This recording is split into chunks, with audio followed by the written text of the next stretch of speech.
If I offer these two to you, who would you pick as your favorite? ஒருத்தர் வந்து Abraham Lincoln, 16th President of the United States, statesman, lawyer, hard working இண்டிவிஜுவல்னு பேர் வாங்கினவர், slavery ஒழிக்க நிறைய effort பண்ணவர்.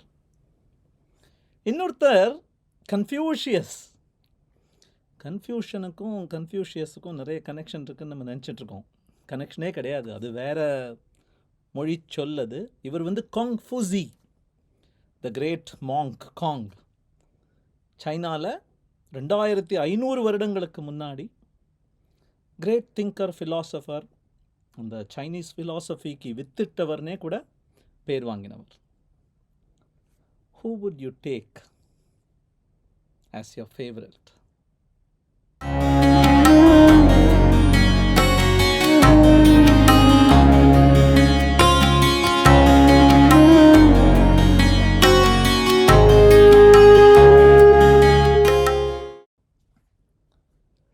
வணக்கம். அறியாமையை பற்றி பேச போகிறோம். Stupidity and ignorance. And I offered you the choice between Abraham Lincoln and Confucius. I did it for a specific reason.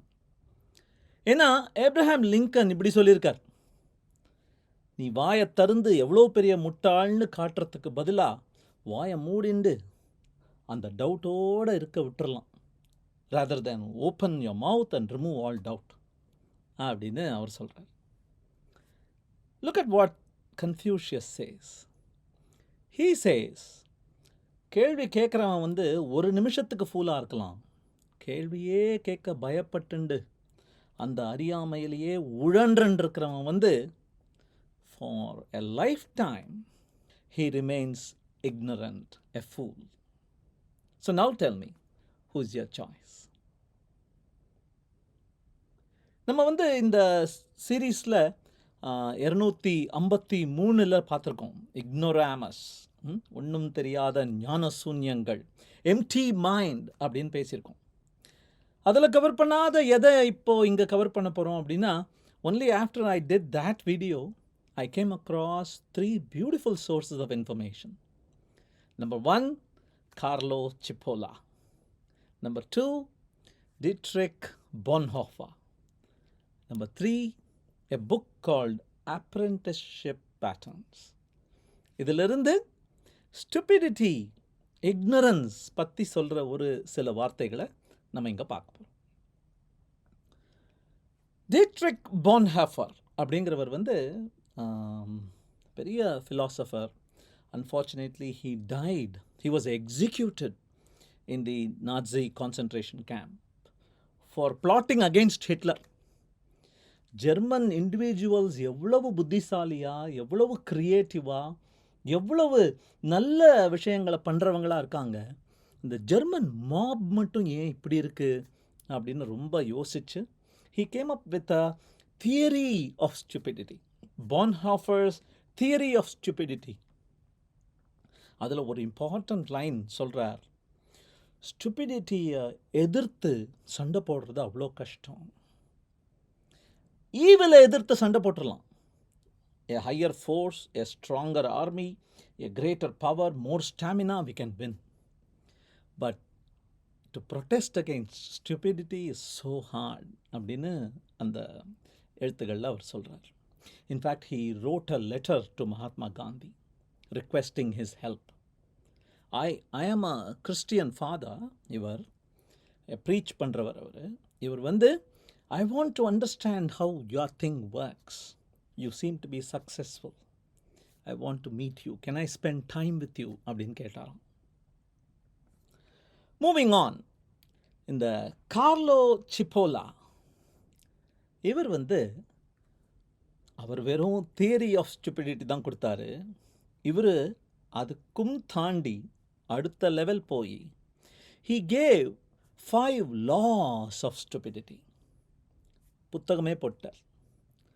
அந்த this is the cover of the book. தலைக்குப்புற பார்க்கணும் போல இருக்கு ஸ்டூபிடிட்டியை. படத்தை பார்த்தீங்களா, கல்லை வச்சுருக்காங்க. அப்புறம் தான் யோசித்தேன், ப்ராபப்ளி சிப்போலாக்கு தமிழ் தெரியுமோ? ஸ்டூபிடிட்டியை அகற்ற வேண்டுமென்றால் கல் அப்படிங்கிறாரோ அப்படின்னு கூட நினச்சேன். So what are these 5 laws? They go like this. The first law says, we all make a very big mistake of underestimating the number of stupid people around, including yourself. We grossly underestimate. Law number 2. He says, it is independent of any other quality or aspect or personality trait that the person has.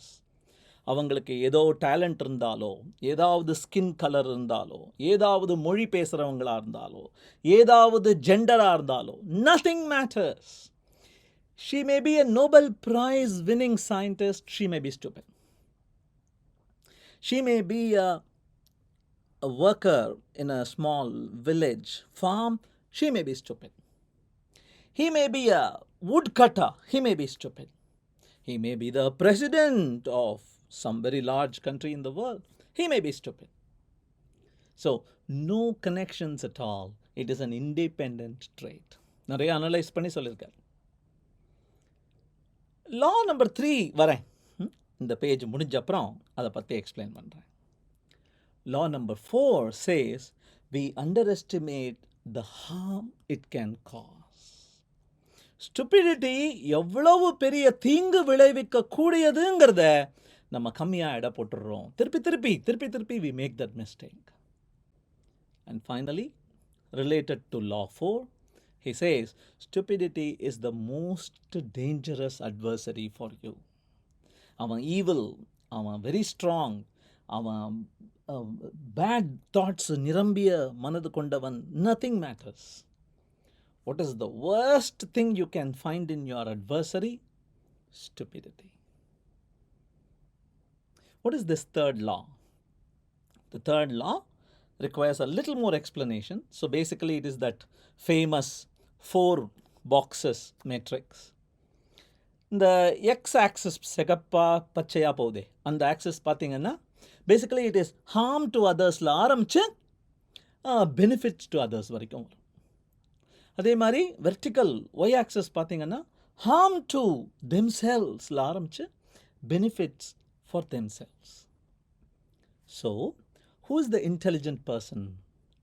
The person whose actions benefits him or her, but also benefits those around them, the society. So, I want to take Bill Gates' example here. Yes, he benefited a lot. He continues to benefit. But what he has done, what he is doing, seems to benefit a lot more people around him. And that is Chipola's definition for intelligence. All right. What about those people who are focused on benefiting themselves, but actually cause harm to others? Classic. They are those bandits. சூறையாடுபவர்கள், திருடுபவர்கள், கொள்ளையடிப்பவர்கள். They don't care about you. They are selfish. But they are actually possessing some kind of intelligence. There is this third category who actually harm themselves. They are useful for others, particularly the bad kind of others. They are useful. But they harm themselves. இந்த ஆட்டு மந்த புத்தி அப்படின்னு சொல்லுவாங்க, hurt mentality அப்படிம்பாங்க. இழுபடுற டைரக்ஷனில் இழுத்துக்கிட்டு அவங்க போவாங்க. யாராவது ஒருத்தர் நான் தான் அடுத்த குருஜி அப்படின்னு வந்தார்னா அவங்கள பின்தொடர்ந்து போயிட்டே இருப்பாங்க. Dangerous for them, beneficial for that leader. But that fourth kind, அதுதான் definition of stupid. By their actions, not only do they cause harm to others around them, they actually cause harm to themselves too. நான் சும்மா ஒரு movie poster எடுத்து போட்டிருக்கேன். இந்த damper அப்படின்லாம் movie வந்தது. அதில் இந்த ஜிம் கேரி வந்து ஒரு ரொம்ப புத்தி இல்லாதவனா ரொம்ப அழகாக நடிச்சிருப்பார். So they cause harm to themselves and to those around them. They are so dangerous அப்படிங்கிறது தான் இந்த தேர்ட் லா ஹைலைட் பண்ணுறது. Now we come to that book, Apprenticeship Patterns. Softwareல what are the best practices? How do we design software? How do we flow the data around? How do we interact with the user? How do we provide the right view? அப்படின்லாம் patterns அப்படின்னு சொல்லுவாங்க. Time tested, ready solutions, optimized, no need to reinvent the wheel அப்படின்னு சொல்லிட்டு design patterns அப்படின்லாம் சொல்லுவாங்க. அந்த மாதிரி ஸ்டைலில் ஒரு அப்ரெண்டிஸாக நீ வந்து ஒருத்தர்கிட்ட வேலை ஆரம்பிக்க போகிற கிராஃப்டை கற்றுக்கிறதுக்கு அப்படின்னா, சாஃப்ட்வேர் கிராஃப்டை, what are the best practices அப்படின்னு ரொம்ப அழகாக இந்த புக்கில் சொல்கிறாங்க. இந்த புக்கில் இந்த டன்னிங் க்ரூகர் எஃபெக்ட் அப்படிங்கிறத பற்றி கொஞ்சம் எலாபரேட்டாக சொல்கிறேன். The Dunning Kruger effect basically says, if you know very little of something, usually you feel you know everything there is to know about it. The less you know about something, the more likely you are to think you know everything about it. So ஒரு விஷயம் படிக்க ஆரம்பிக்கிறீங்க, knowledge ரொம்ப வளரல, அதுக்குள்ளே உங்களுக்கு confidence வளர்ந்துருது. அந்த first point இருக்கே, அந்த பாயிண்ட் பின்னாடி புக்கை தூக்கி போடுறான் பாருங்கள், படித்து முடிச்சிட்டேன் அப்படின்னு. அந்த பாயிண்ட்டை வந்து பீக் ஆஃப் மவுண்ட் ஸ்டூபிட் அப்படிங்கிறாங்க. உச்சாணி கொப்பில் இருக்க ஸ்டூபிடுங்கிற மவுண்டனோட உச்சாணி கொப்பில். And then you start encountering more sources of information and you slowly realize, oh my God, there is so much more to learn. And the valley of despair அப்படிம்பாங்க, அது உள்ள நுழைய ஆரம்பிக்கிறீங்க. ஐயோ இன்னும் விழுவா கடல் மாதிரி இருக்கே அப்படின்னு பயப்பட ஆரம்பிக்கிறீங்க. and then you start on a slope of enlightenment அப்படிங்கிறாங்க. கொஞ்சம் கொஞ்சமாக உங்களுக்கு புரிய ஆரம்பிக்குது. ஓ ஓகே, இன்னும் இவ்வளோ இருக்கா படிக்க. ஓ ஓகே, எனக்கு எவ்வளவு தெரியலங்கிறது எனக்கு தெரியறதே ஞானம்தான். To know that I don't know something itself is learning அப்படின்னு சொல்லிட்டு கொஞ்சம் கொஞ்சமாக you go up the slope of enlightenment until you reach that final dot, that final spot where probably you have reached ஒரு kind of plateau, ஒரு சமநிலை, வெளியில் போய் நிற்கிறோம். அந்த plateau of sustainability, ஒரு டீசென்ட் லெவல் ஆஃப் எக்ஸ்பர்டீஸ் எனக்கு வந்துடுது. எனக்கு அதோடு சேர்த்து ஒரு ஹியூமிலிட்டியும் வருது. எனக்கு எவ்வளவு தெரியாதுங்கிறது எனக்கு இப்போ தான் புரியுது. பீக் ஆஃப் மவுண்ட் ஸ்டூபிட்ல இருந்தேனே, இப்போ புரியறது எனக்கு how wrong I was. That is the Dunning-Kruger effect. It chase, the less you know about something, the more susceptible you are to the trap of thinking you know everything there is to know. Okay, Dunning-Kruger மட்டும் சொல்லலை, Arabian proverb ஒன்று இருக்குது. அந்த Arabian proverb சொல்லுது, he who does not know and does not know that he does not know is a fool, shun him. Okay, he who does not know but knows that he does not know is a student, teach him. He who knows but does not know that he knows is sleeping, help wake him up. And finally, he who knows and knows that he knows is enlightened, is a leader, follow him. Old Arabian proverb. அந்த apprenticeship patterns புத்தகத்தில் ஒரு சுயசரிதை மாதிரி ஒருத்தர் கதை எழுதியிருக்கார். நான் இந்த கம்பெனியில் அப்ரெண்டிஸாக இருந்தபோது this is what I told myself அப்படின்னு.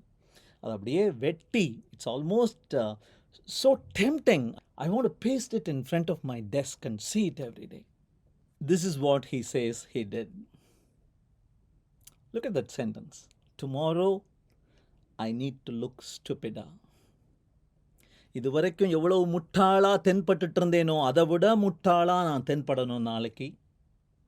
அண்ட் அந்த மாதிரி தென்படுறத நான் பிடிச்சு தென்படணும். I need to feel better that I am looking ஸ்டூபிடா. இதை விட ஒரு லேர்னர் மைண்ட் செட்டை அவ்வளவு அழகாக சொல்ல யாராலையும் முடியாதுன்னு நான் நினைக்கிறேன். ஓ, பை த வே, நம்ம திருவள்ளுவர் 844வது குறளில் இக்னரன்ஸ், ஸ்டூபிடிட்டி அப்படின்னா என்ன? What is stupidity? வெண்மை எனப்படுவது யாதனின் ஒண்மை உடையம் யாம் என்னும் செருக்கு. What is stupidity? The arrogance that makes you think that you are wise is stupidity. எவ்வளோ அழகா இருக்குல்ல? Meanwhile, I just want to close with this thought. நம்ம இந்த ஆஸ்ட்ரிச், நெருப்புக்கோழிக்கு ரொம்ப கெட்ட பேர் கொடுத்துட்டோம். அது யாராவது துரத்திட்டு வரும்போது தலையை பூமிக்குள்ளே விட்டுருமா, மண்ணுக்குள்ளே. அவங்களுக்கு யாருக்கும் தெரியாதாமா. இவங்களுக்கு இருண்டு போச்சுன்னா அவங்களுக்கு, மற்றவங்களுக்கெல்லாம் இது உள்ளே இருக்குன்னு தெரியாதாமா. இடியட், ஸ்டூபிட் அப்படின்னு பேசுகிறோம் இல்லையா? So please take this from me. People have observed this ostrich. People have done a lot of research and they have conclusively proved nothing of that sort. அதனுடைய நெஸ்ட்டு அண்டர் கிரவுண்ட் இருக்குது. அதனுடைய முட்டைகள் உள்ளே பொறிஞ்சின்னு இருக்கு. குஞ்சுகள் அங்கே தான் இருக்கும். யாராவது துரத்திட்டு வந்தாங்கன்னா நீங்கள்லாம் சௌக்கியமான குவிக்காக பார்க்கறது தான் தலையை பூமிக்குள்ளே விடுற மாதிரி நம்மளுக்கு தெரியுது. You tell me now, who is stupid? We will meet again on 26th. Thank you.